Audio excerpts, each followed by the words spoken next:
Here with head cross country coach Joe Stevens. And Joe, an exciting weekend last week at the NCAA region meet. Talk about what your team was able to accomplish on such an important day.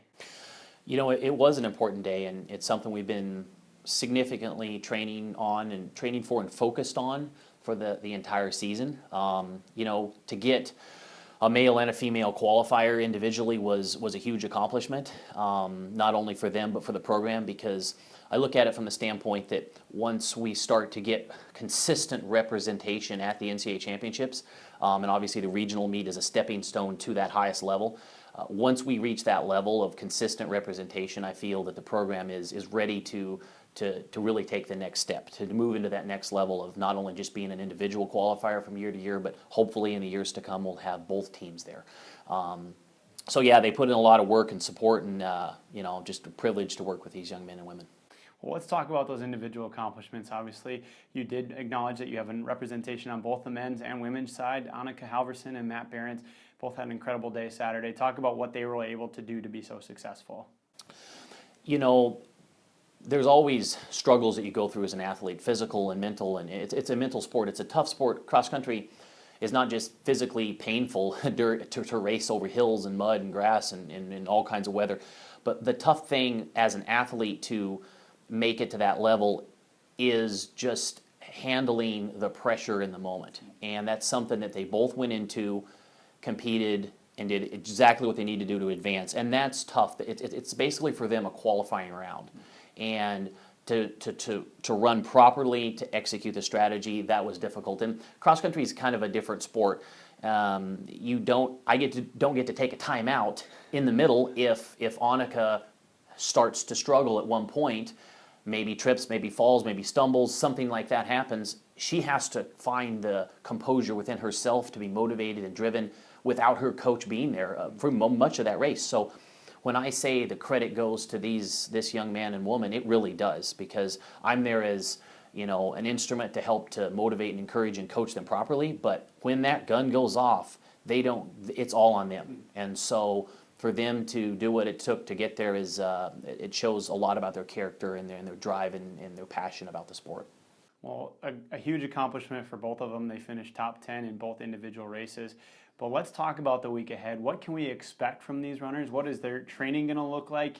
And what is what's your words to them in this final chapter of the season?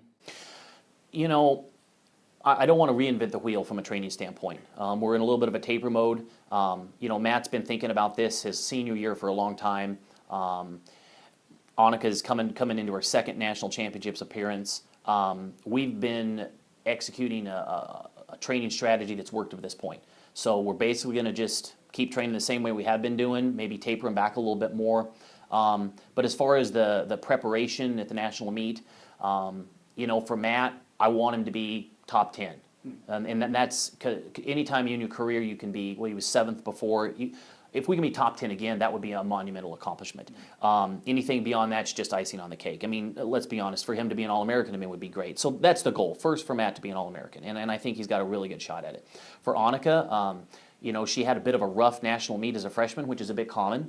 So we've been really working on, and she's been executing phenomenally this year at the pre-national when she was 17th, being runner-up at the conference championships. All this is really helping her to be confident in her abilities. And she's such a young runner.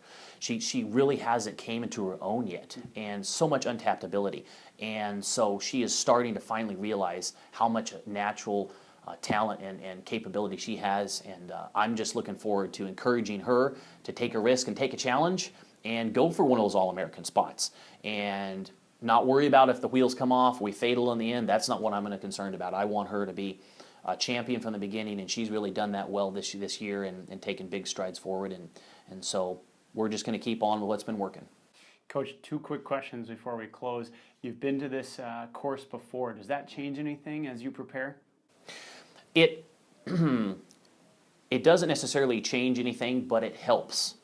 I believe that champions are a product of proper preparation and sufficient passion. And both of these young men, this young man and this young woman, they have that. What it allows me to do is design a technical, proper strategy in racing. This is a fast course. It's a flat course that actually fits both of these runners very well. Very thankful that the fact that it is a course that suits them.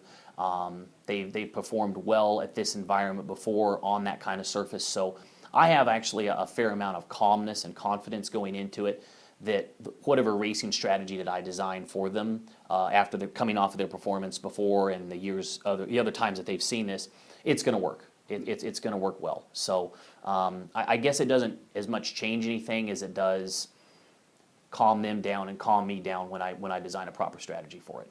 And then finally, before we close, how does weather play into this? Is that going to be a factor on Saturday? You know, it's raining right now outside, and the regional championships last year were 25, 30 degrees, and the ground was frozen on like a rock. This year it was 60 degrees and hot, and people were just I'm not saying they were heat exhaustion, but for what we've been dealing with recently, that kind of temperature change does affect things. You know, but that's a good thing. If it's adverse weather, I believe that our two runners are tough kids. You can't get to where they've gotten without a lot of perseverance. And so if it's bad weather, I use that as an additional motivation that let's be tough, let's be focused, because some people are going to crumble. Some people are going to give in to that fear and that doubt of it's going to be muddy, it's going to be windy, it's going to be cold. Hey, let's rise above. Everybody's got a run in it. You know, it's an opportunity for us to make sure that we've got a leg up. Well, congratulations on some incredible accomplishments thus far. We look forward to the weekend ahead. Thank you. Thanks, Coach.